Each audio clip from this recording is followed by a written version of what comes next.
We want to welcome Alyssa Kuhn to the podcast today. She is a physical therapist who specializes in osteoarthritis. So Alyssa Kuhn is a doctor of physical therapy and founder of Keep the Adventures Alive. She is a recent transplant to Utah from the Midwest. She is on a mission to bring hope instead of frustration to those that are experiencing osteoarthritis and joint pain. She wants to keep your adventures alive so you don't end up living life from the couch. So isn't that true? That we want to experience life rather than just, sit on the couch and observe life, right? Absolutely. And I find that all too often people just kind of accept pain as normal, and then they just slowly stop doing things. And all of a sudden they've gained 50 pounds and is like, I don't know what to do next. And so that's kind of when... Which makes the osteoarthritis 10 times worse when they're heavier, right? Exactly. And then they say, oh, I'll just wait till I get that knee transplant. Right. Because unfortunately, people think that that's kind of the easy way out. Like, I'll just get it replaced and then it'll be fine. But a lot of people don't realize that, it's an intense recovery, and it's, there's risks with surgery. And so and there's a lot of pain. Exactly. And so, you're like looking at 6 months to a year of recovery, especially for knees. Hips are a little bit easier, but it's definitely not the easy way out. And a lot of people don't want surgery. And that's when they kind of seek my help is, okay, how can I do this without going through surgery? I was listening to this one podcast the other day, and they were interviewing this lady, and she goes, I used to exercise because I wanted to have a good body. Now I exercise so I can move. And isn't that true? Like, we get to that point, it's like, okay, I'm not too concerned about exactly my body, but I want to be able to move. I want to be able to live life. I want to be able to do things. And if I don't keep on moving, then I'm just going to be sitting for the rest of my life. Absolutely. Like, I saw one woman the other day who her main goal was just to be active with her kids and stop having knee pain so she can carry them up to their bedrooms. And so, goals definitely become more functional and less pain. Obviously with weight gain and things, that is a huge driver, but it definitely becomes more functional, and there's a little bit more purpose behind doing exercise and doing movement other than, just having a good body and that sort of thing. So can you kind of explain to us what is osteoarthritis and what is like some of the myths that are around osteoarthritis? Yeah, so osteoarthritis, a lot of times people think it's wear and tear. And when you think about it, it's like, oh, I ran too much when I was younger, I played too much sports. And a lot of times then we kind of develop, okay, I have wear and tear, so there's nothing I can really do about it. But in reality, there's been tons of new research lately that it's actually a chemical process that's happening in your joint. And it's triggered by some of those things that you just mentioned. So weight gain, obesity, not necessarily just the pressure on the joints themselves, but the more adipose tissue, the more fat tissue you have, the more inflammatory cells you also have. Genetics plays a huge part as well, which unfortunately sometimes if it runs in your family, you're likely going to get it. Then there's eating an inflammatory diet. There's inactivity, like I mentioned, is one of them. So with the cartilage, so a lot of times people think it's wear and tear on the cartilage, but your cartilage actually enjoys movement. And a lot of times I see that people get fearful of movement because they think, I'm going to move and I'm going to further damage my joint, further damage the cartilage, but that's not actually true. So there's been research on both ends. So one end being doing strength training, doing exercise is going to increase the strength of your cartilage. Now you can't regrow cartilage, but you can build the strength of the cartilage you have, but also inadequate loading. So if you're not loading it at all, you're not doing any activity, that speeds up the degeneration process. And so your cartilage actually likes movement. And so that's one of the big things. So it's definitely not wear and tear. There's a lot more that goes into it as far as lifestyle changes, things that we can modify. And so essentially all of these things trigger an inflammatory process. And that inflammatory process then kind of starts to wreak havoc when it's out of control. So we can make some of these modifications to that inflammatory process so that we get rid of some of those inflammatory cells and then rebuild and re-strengthen the cartilage that we have. And so it's not necessarily just a wear and tear, okay, I'm going to have to give up everything, almost like a death sentence that like you're just going to be at the couch living your life for the rest of your life. There are things that we can do about it. And that's one of the biggest myths is that there's nothing we can do about it, but there actually is. And it was funny because I was looking at kind of the joint replacement statistics on who is appropriate for a joint replacement. Because a lot of people think you have arthritis, you're guaranteed to get a joint replacement. But in people with knee arthritis, because a lot of times knee replacements are the most common, only about 12 to 15% of people were appropriate for a knee replacement. And so that was kind of crazy to actually put a number to it because it's not necessarily inevitable. And there are things you can do to really control that. So that was a really long tangent, but it's basically an inflammatory process and it's not necessarily caused by wear and tear. So how, if you did feel like you needed a knee replacement or something like that, how would you know if you are more of a candidate to just get the osteoarthritis work that you do rather than, because to where knees are the biggest thing, or continue on with the surgery? So I actually have a YouTube video on this because it's not necessarily just like answer these 3 questions, check these 3 boxes, you need a knee replacement. There's kind of a lot that goes into it, and one of it's age. So joints typically last between 15 and 20 years, depending on the type of implant.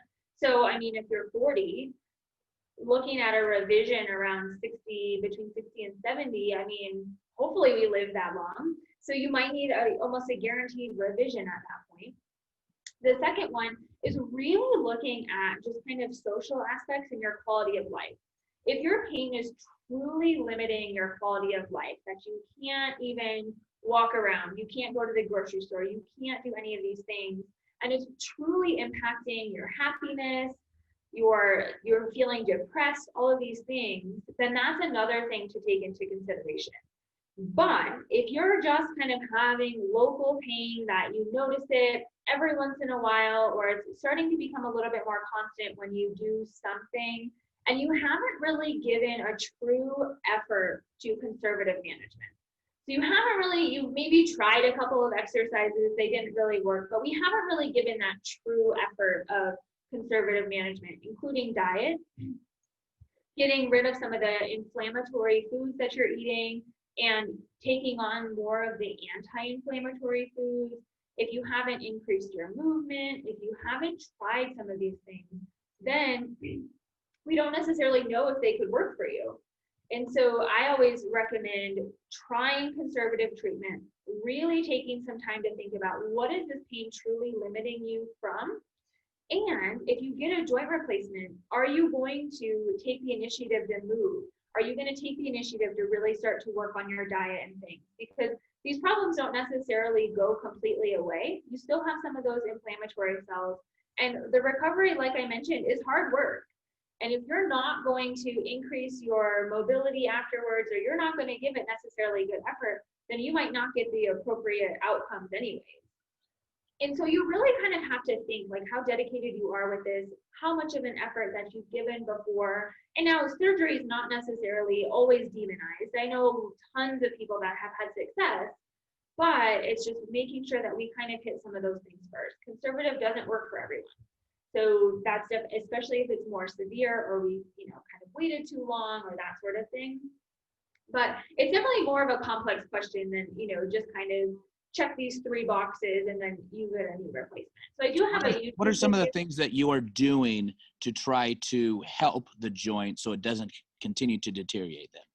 Yes, so that's a great question. And so movement is one of them, but right. It's not everything.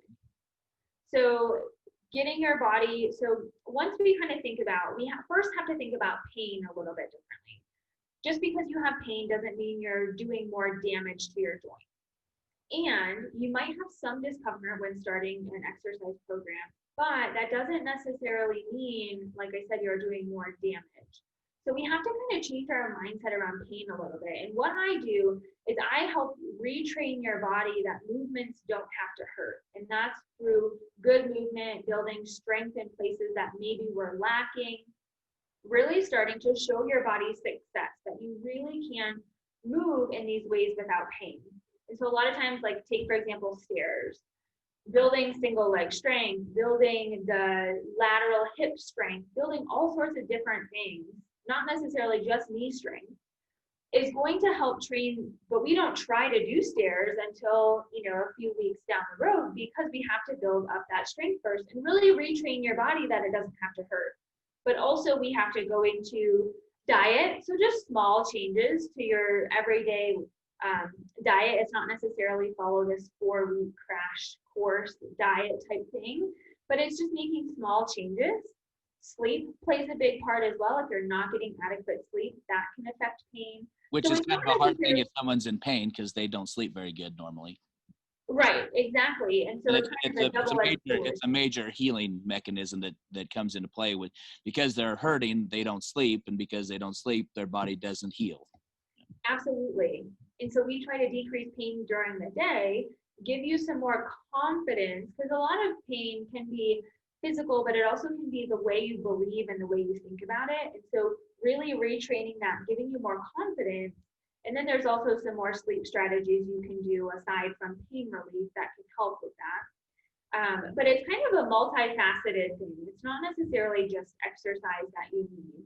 So we kind of go through a few of these things, movement more in depth than others, but definitely mentioning and education is a huge part of arthritis itself, changing the way we kind of think about it. So, Alyssa, I feel like I actually do have osteoarthritis. Well, we know that you do. When I was 15, I tore out my knee completely, and I've had 5 knee operations since then. And it has been a huge, it has affected my life. She only has about a 90-degree angle on one of my knees. Oh, bend, okay. And so and it doesn't bend past that. Yeah. And so there's a lot of things like, what is it? I know I might be one of the extreme cases, whatever, but I don't really want to have surgery right now. I don't want to get a knee replacement. Yeah. You know that once I do that, then it's gonna be a lot different. And when I was younger, they said, hold off till you're 40. Well, now, I'm 47, and I'm like, okay, let's see how much longer I can hold off till, because I don't want to get that knee replacement, because, it's like, as technology advances, I mean, it's better than what it was when I was younger. Yeah. But technology is going to continue to advance, and I really would like to hold off as long as I could. So what are some of the things that I could do, other people can do? And I don't know if we want to go back to the knees or whatever, what is it that we can do to help us that we can implement today to help us with our osteoarthritis? So one of the things with range of motion, it's really kind of trying to figure out what's limiting it the most. It could be muscle tightness. When we have pain, our muscles tighten up. Or it could be something in the joint that's actually holding it back from the range of motion. And we see that sometimes, but a lot of times it's muscle tightness. And so there are a few just seated exercises just to kind of start to, so the biggest thing is just keep the joint moving. So the more that we keep it moving in not necessarily like high impact stuff and things like that, but even just simple seated things is going to really help out, because those inflammatory cells really love when we don't move. So when we're laying down, when we're sitting down with our legs bent on the ground, or sitting in a position where we don't move very often, those inflammatory cells come in and they nestle down. And so one of the things I always tell people is try to keep moving about every 20 minutes. And that doesn't necessarily mean get up and walk around and things like that, but just doing simple like knee extensions where you're just sitting, if you're sitting in a chair, just straightening and bending, so you don't have to lift your leg up in the air like that, but just kicking out every once in a while, like every 15, 20 minutes, even doing like hip marching, just simple things, and just being aware that if you start moving more, you won't notice so much of that stiffness. that is one of the biggest things that has helped a lot of people. Morning stiffness is also one. So doing a few just very simple movements can really help get that blood flowing. Massage also helps that blood flow. So if you just kind of massage the joint that's bothering you, just lightly, it doesn't have to be as hard as you can, but that improves the blood flow. And when we can improve the blood flow, that helps circulate some of those inflammatory cells out as well. And I have YouTube examples on all of this, depending on the joint, whether it's hip, knee, ankle, shoulder, of just some simple things. Because a lot of times we try to make it way too complex, when really it just needs to be some simple movement that doesn't hurt or flare up pain. And so one of the things is, if you're sitting, even standing for a long period of time in one position, just really trying to move your knee or move your leg as much as possible. So that way you can really kind of help keep that blood flowing and help keep those inflammatory cells out. And this is a little bit off topic only because we're talking a little bit about Liz.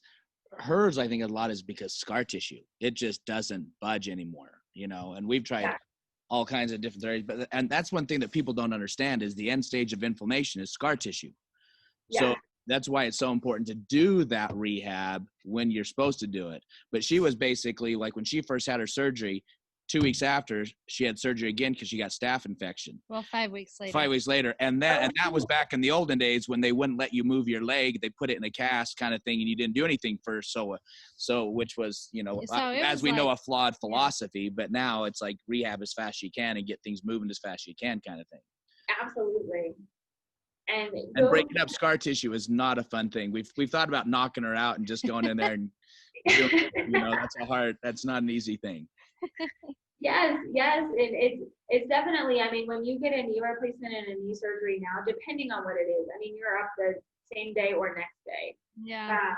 So it definitely is something, and a previous injury like that definitely puts you more at risk. So an ACL, MCL, a rotator cuff tear, all of those things definitely put you more at risk. So, I mean, if you have some of that scar tissue, it might be a little bit harder to break up and actually get some movement back.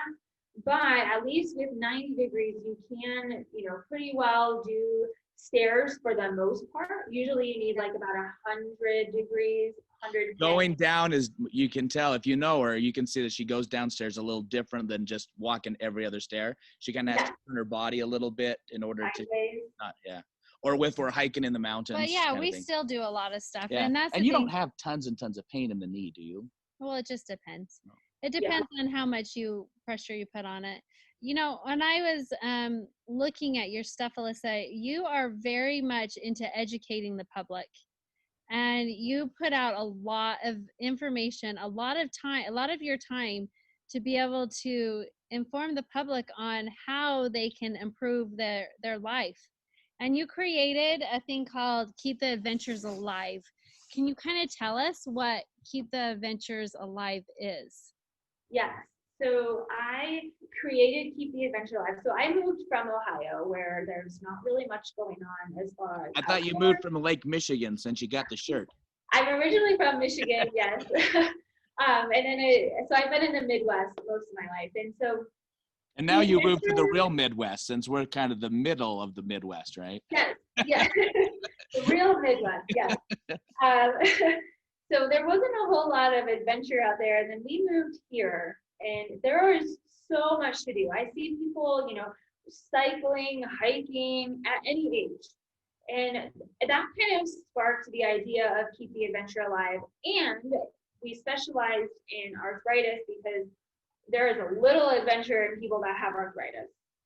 And that's just because we're not educated on what arthritis actually is. People become fearful and then live life from the couch, when really we can keep adventures alive if we have the right information. And some of it is, doctors don't necessarily have time to explain it. There's been quite a few studies that people just want more information, and they don't really get it from traditional healthcare professionals. No, if you're going mainstream medical, you don't get squat, only because they're on a time frame. You have this insurance, you get 10 minutes, and that's not and honestly, most doctors, let's be honest, most regular medical doctors have no clue about this stuff. And there's been studies on that as well, that people don't necessarily have confidence being a healthcare professional, educating people on arthritis. Their education is, here, take this pill because that's what I know. Exactly. Or giving general guidance like lose weight or exercise. What is that doing? That's like, people aren't going to do that. And so that is why I've kind of made it my mission. So I am outside of the traditional medical model. I am a mobile physical therapist. So I travel to people's homes to make it most convenient for you, especially now because gyms aren't open and things, giving you exercises to do at the gym. The compliance is a little bit wishy-washy now because we don't even know if gyms are going to stay open or whatever. So I make sure that you can understand and can do exercises successfully in your home and really start to work on.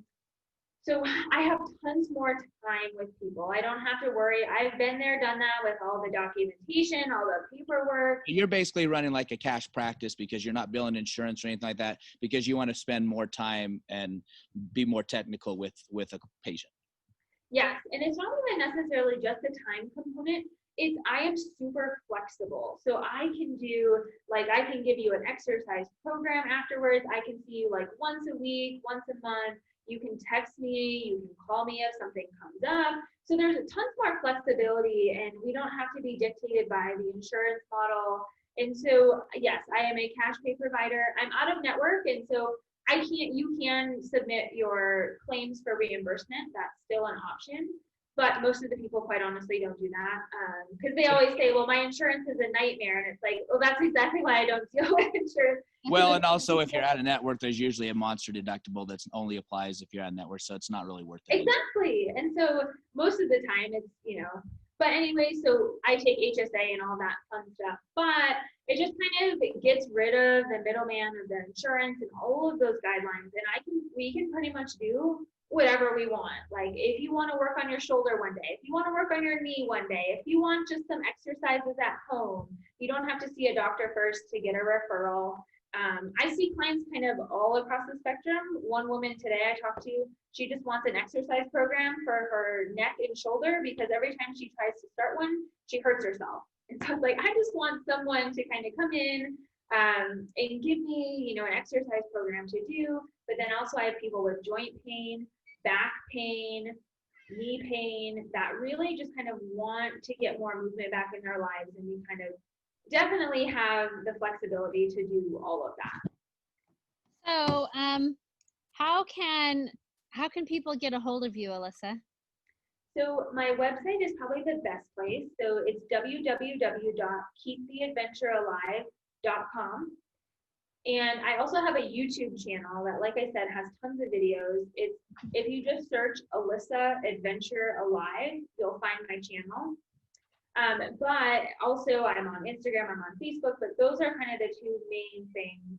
And then I also just released an online course called the Osteoarthritis Starter Pack that kind of answers all of the questions that we just talked about because the information is so lacking. So it's basically, if you have knee pain, if you have arthritis, if you have just joint pain in general, we're going to go through why the pain is happening, what we can do about the pain, and actually make a plan. And so that's on my website as well. So you were part of our conference for the virtual conference that we did for 2020. Yeah. And you had a phenomenal presentation for everyone. So if you have not gone on and taken her class that she did, her interactive class, get on there and do it because she really explains a lot and was really a great benefit to our conference. Yeah, so it's just basically exercises to get started with and essentially why these exercises are good. Because I think people do better when they know why they're doing something versus just being told to squat or something. Like, why are you doing it? So if you've purchased the conference, get on there and just look for her interactive class. If you haven't purchased the conference, you can still get on the website. It's $47 for the whole conference, and you get to have many interactive classes plus many doctors, teachers, experts that have really put a lot of time and effort to help educate people and all about natural health. So where are you based out of? Like, where do you live then? So I live in Sandy. Oh, okay. But I see people, kind of all over. I have a couple people up in Park City. I have, so that's what's also nice is I can be a little flexible. But yeah, we just moved down to Sandy about 3 weeks ago. And so you see people in person. Do you also do it virtually? I can. I prefer to do at least the first one in person. You want to be hands-on. Yeah, if you're hands-on, you're hands-on kind of thing. It's hard to do hands-on virtually. Yes, and it definitely can be done virtually. I like to at least kind of do the first visit in person, but we can absolutely do all, like if you're down in St. George or if you're like up north, I mean, we can absolutely do it virtually as well. Well, thank you, Alyssa, for joining us today. And thank you for, you just contributing so much to our community. And I hope everyone takes advantage of what you have to offer, because you have really put yourself out there a lot and created a platform that people can learn so much about how to take care of themselves and just increase their health to live a better life, so that you can keep your adventure alive. Exactly. So thank you for joining us today, and we will talk to you later. Bye. Thank you guys so much.